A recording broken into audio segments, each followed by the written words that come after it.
When medical research disregards ethical norms, as in the Tuskegee experiment, it can have fatal results. It's a story of betrayal, discrimination, and tragedy. Without the subject's knowledge or permission, the experiment was carried out.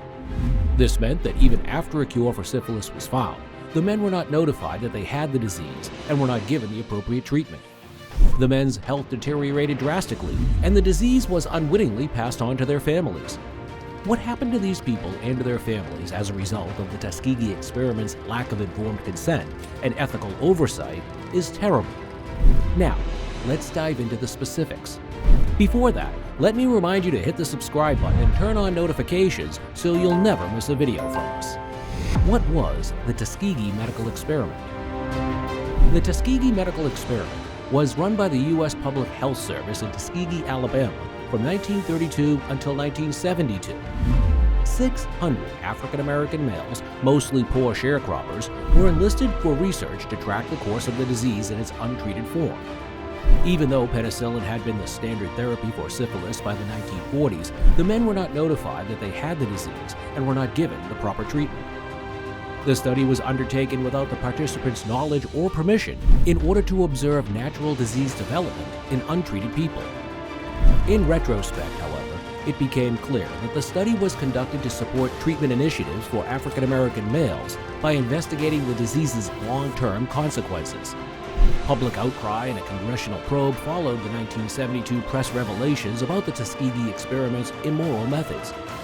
New regulations were implemented, mandating informed consent and ethical oversight in medical research, and the United States government issued an official apology to the participants and their families.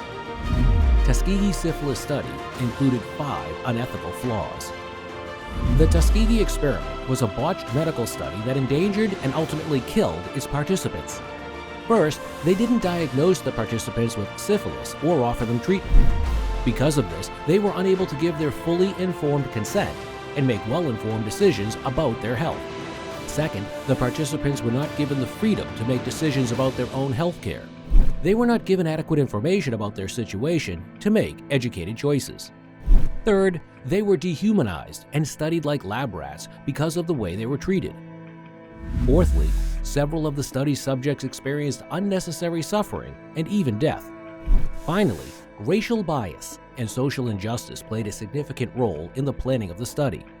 It reinforced prejudice and widened the gap between the white and black populations. The Tuskegee experiment should serve as a cautionary tale for everyone about the value of moral reasoning in scientific inquiry. It emphasizes the need for researchers to prioritize participants' security and independence. How did they justify the Tuskegee experiment? How could they defend such a harsh and unethical study as the Tuskegee experiment, one of the worst examples of medical malpractice in recent memory? In 1932, when syphilis was rife in the United States and especially in low-income African-American neighborhoods, the experiment began. The study was initiated by the U.S. Public Health Service to track the development of untreated syphilis among black men, who were thought to be at a higher risk of contracting the disease.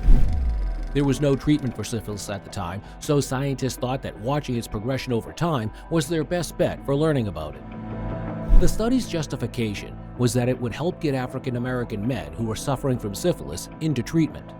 The absence of informed consent and ethical oversight, however, became apparent as the trial progressed. When a cure for syphilis was found, the men were not informed, and they were not treated properly. The Tuskegee experiment is a sobering example of the disastrous results that can arise when ethical standards aren't strictly adhered to in the field of medical research. It's a wake-up call to keep protecting vulnerable communities from exploitation and prioritizing ethical issues in all medical research. Was the Tuskegee experiment successful? Although the Tuskegee experiment is commonly referred to as a study, it was actually a disastrous failure that caused immeasurable harm to the test subjects and to their families. The purpose of the study was to help doctors better treat African-American men by shedding light on how syphilis develops when left untreated. However, there were serious problems with the study from the start because of ethical violations like inadequate treatment and a lack of informed consent. Therefore, the research was a total bust. Untreated syphilis, serious health complications, and even death ensued for the participants who gained nothing from the experience. The research did nothing to dispel harmful stereotypes about different races and actually served to exacerbate existing health disparities. The Tuskegee experiment is a stark warning about the need for moral reasoning and scientific inquiry. It stresses the importance of researchers prioritizing participants' welfare and protecting their independence and privacy. How did the Tuskegee experiment impact society? Medical ethics, racial tensions, and the general public's faith in the medical system were all profoundly affected by the Tuskegee experiment. For starters, the Tuskegee experiment is frequently used as an illustration of both medical misconduct and unethical research practices. Due to the study's multiple ethical violations, including the lack of informed consent and sufficient treatment, research ethics guidelines were significantly revised, with an emphasis on the protection of vulnerable groups.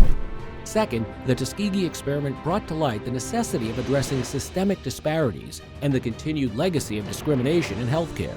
Poor African-American sharecroppers were recruited for the study because they were thought to be at a higher risk of contracting the disease.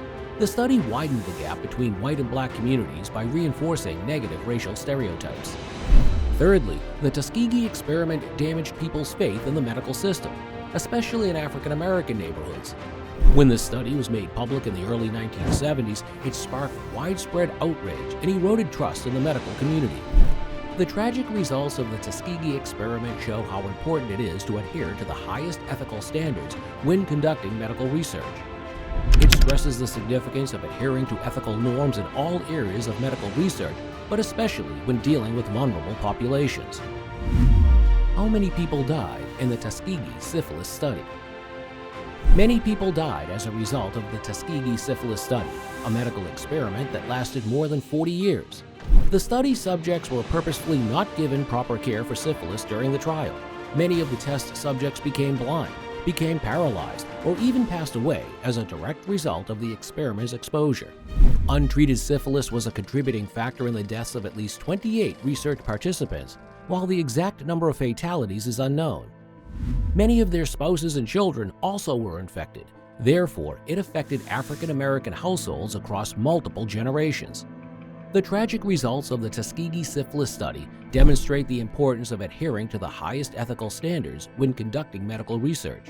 It stresses the significance of adhering to ethical norms in all areas of medical research, but especially when dealing with vulnerable populations.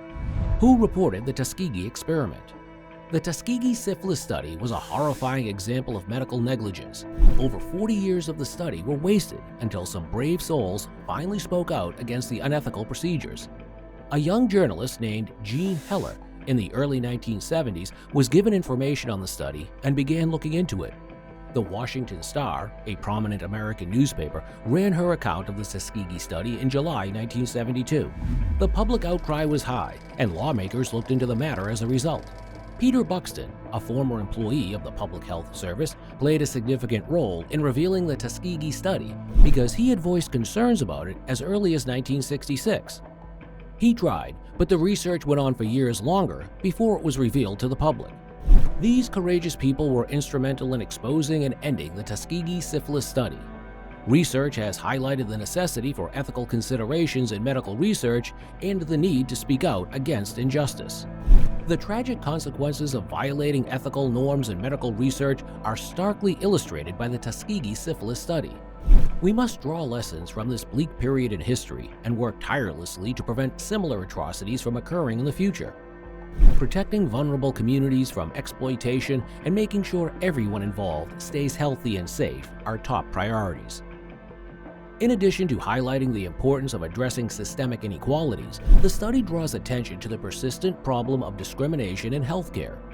The study's publicity has also brought home the value of keeping people's faith in medical facilities.